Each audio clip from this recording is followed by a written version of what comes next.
Bonjour, aujourd'hui, dialogue entre moi et Grothendieck. Le dialogue maître-disciple. La montée vers l'origine. Une montagne. Le matin, le silence est si dense qu'il semble être une substance. Grothendieck est assis sur une pierre. J'arrive, comme si j'étais attendu depuis longtemps. Le seuil. Reconnaître l'origine. Grothendieck. Tu viens, Pierre, parce que tu as senti que les structures ne sont pas des outils, mais des portes. Tu cherches l'origine, et l'origine n'est pas un concept, c'est une présence. Moi, je l'ai sentie, oui, elle m'a appelé, mais je ne sais pas encore comment la laisser parler. Grothendieck, tu ne dois pas la laisser parler, tu dois te taire. L'origine parle quand toi, tu cesses de vouloir comprendre. Pierre.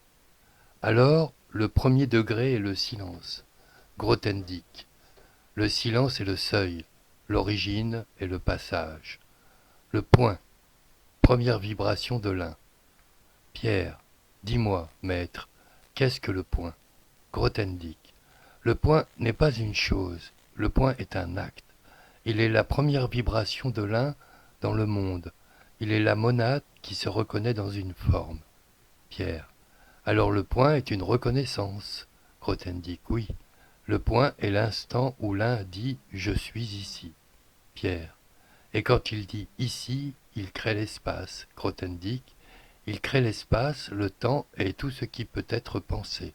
Le point est la première parole de l'absolu. Le multiple. L'épreuve de la dispersion.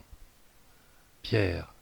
Mais pourquoi le point se multiplie? Pourquoi l'un se disperse? Grothendieck. Parce que l'un veut se connaître, et pour se connaître, il doit se voir, et pour se voir, il doit se déployer. Pierre. Alors la multiplicité n'est pas une chute. Grothendieck. Non. La multiplicité est une épreuve. L'un se disperse pour éprouver sa propre unité. C'est la danse de l'absolu. Pierre. Et nous sommes pris dans cette danse. Grothendieck. Nous sommes la danse. La structure, le visage de l'origine. Pierre. Tu as passé ta vie à chercher des structures. Pourquoi? Grothendieck. Parce que la structure est le visage de l'origine. Quand tu vois une structure, tu vois l'absolu qui s'organise. Tu vois l'un qui se manifeste sans se perdre. Pierre. Alors la structure n'est pas un outil. Grothendieck. Non. La structure est une révélation. Elle est la manière dont l'un se rend visible dans le multiple. Pierre. Et chaque structure est une porte. Grothendieck. Chaque structure est un miroir. Elle te montre ce que tu es. Le jardin, la croissance de l'origine. Pierre, tu dis que les mathématiques sont un jardin. Pourquoi un jardin? Grothendieck. Parce que l'origine ne se conquiert pas, elle se cultive. Tu ne peux pas forcer une idée, tu peux seulement préparer la terre. Pierre. Alors la pensée est une croissance. Grothendieck. Oui, la pensée est une germination de l'un dans ton esprit. Quand tu penses juste, tu ne penses pas, tu laisses l'origine pousser. Pierre. Et la joie. La joie est la fleur.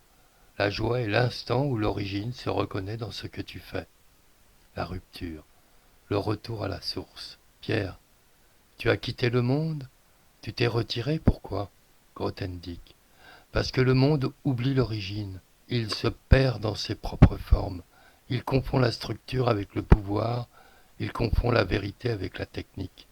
Pierre, et toi, tu as refusé cela. Grothendieck.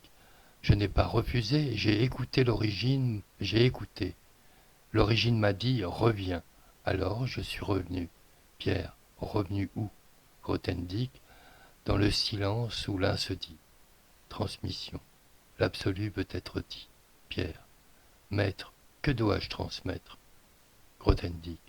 Transmets ceci. L'absolu n'est pas une idée, l'absolu est une naissance.